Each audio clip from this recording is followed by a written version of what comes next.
The observation deck of the xenobiology station hummed with its usual sterile efficiency. But Lyra's workspace told a different story. Papers scattered across her desk, half-eaten ration bars forgotten beside cooling coffee, and now her thermal gloves were missing. She stood perfectly still, hands on her hips, staring at the empty spot where she'd left them just an hour ago. The gloves weren't just any equipment. They were custom-fitted, rated for handling specimens from sub-zero environments, and more importantly, they'd cost her 3 months of salvage credits on the outer rim. Computer seal status of Lab Section 7? Lyra asked, her voice tight with suspicion. All seals intact. No unauthorized entries recorded, the AI responded in its maddeningly calm tone. Lyra's jaw clenched. She knew exactly what that meant. The seals were intact because whatever took her gloves had never left the lab in the first place. Her eyes drifted to the containment habitat in the corner, a sprawling enclosure that housed the station's most controversial residents, the Carvish cubs, 3 of them, each no larger than a Terran wolf pup, but infinitely more dangerous. Their species had evolved as apex predators on a death world where the gravity crushed bones and the atmosphere burned lungs. Their parents could tear through starship hulls with their crystalline claws. The cubs, theoretically, were still learning. Lyra approached the habitat slowly, her boots barely making sound on the polished floor. Through the reinforced, transparent aluminum, she could see movement. A flash of midnight blue fur, the glint of those unsettling prismatic eyes that seemed to look through matter itself. Then she saw it. Turn, the smallest and boldest of the 3 cubs, sat in the center of the habitat's rocky outcropping, looking absurdly pleased with himself. Clamped firmly in his jaw was her left glove, the thermal lining already shredded into silvery ribbons that dangled from his fangs like victory streamers. "You've got to be kidding me," Lyra muttered. Turn's ears perked up at the sound of her voice. His head swiveled toward her with that characteristic predatory smoothness that always made her spine tingle with ancient prey instincts. For a moment, cub and human locked eyes.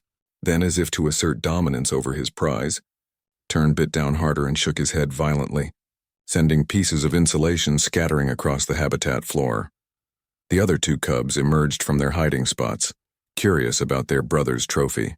They circled him, chirping in their strange, harmonic language, a sound that sent cascading waves through the air itself, vibrating against Lyra's chest even through the containment field. "Protocol says I should report this," Lyra said aloud, pressing her palm against the transparent barrier. "Unauthorized interaction with restricted specimens. Destruction of critical equipment." Turn tilted his head, still holding the glove. His expression, if such an alien face could have one, seemed almost playful, challenging. Every xenobiologist in the galaxy had warned against anthropomorphizing the Carvish. They were predators, pure and simple.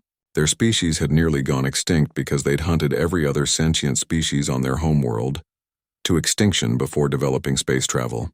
First contact had been a bloodbath. 3 human colony ships destroyed before anyone realized the Carvish weren't raiders. They simply didn't understand that other beings could be intelligent.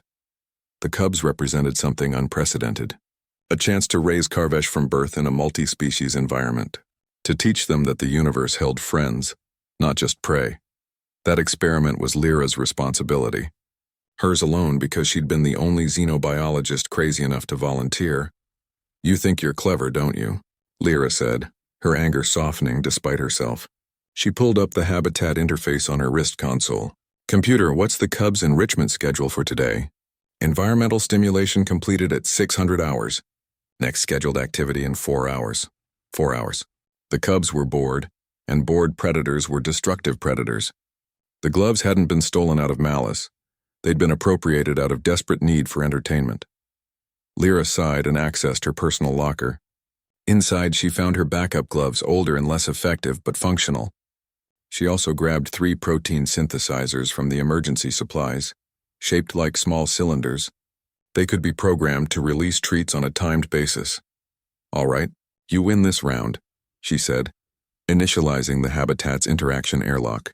Standard protocol said she shouldn't enter without a full hazard suit and a security team.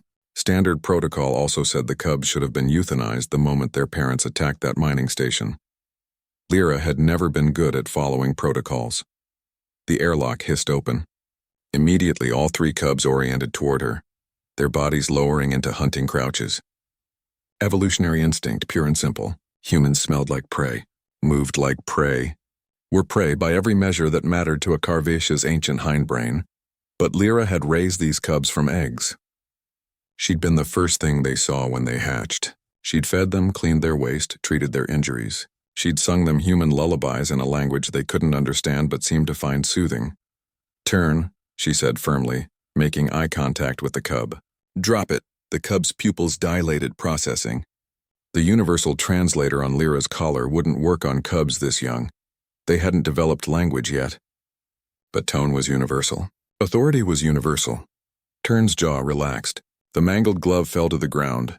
"Good boy," Lyra said, tossing one of the protein synthesizers toward him. He caught it mid-air with reflexes that blurred the eye, then began batting it around like a toy. The other two cubs received their synthesizers, and within moments, the habitat transformed into a chaos of play. They pounced, rolled, chirped, and wrestled with an enthusiasm that made Lyra's heart ache. This was why she did it. Why she ignored the death threats from human supremacist groups, the condescending lectures from senior xenobiologists, the nightmares where she saw those crystalline claws slicing through her suit. Because these cubs, these impossible, dangerous, beautiful creatures represented hope. Hope that humanity's greatest strength wasn't its weapons or its technology, but its stubborn, foolish willingness to see potential where others saw only threat. Lyra picked up the ruined glove. The right one was still missing, probably hidden somewhere in the habitat's cave system. She'd find it eventually. "Computer," she said, watching Turn tackle his siblings in a tumbling heap of fur and joy. "Increase enrichment schedule to every 2 hours. And order me a new pair of gloves. Industrial grade this time. Acknowledged. Will the current specimens be disciplined for equipment destruction?" Lyra smiled, a real smile this time. "No, they're just being what they are. Besides, humanity didn't get this far by playing it safe." Turn looked up at her, protein synthesizer clutched in his claws, and made a sound that might have been contentment, or maybe hunger. With Carvish, it was hard to tell.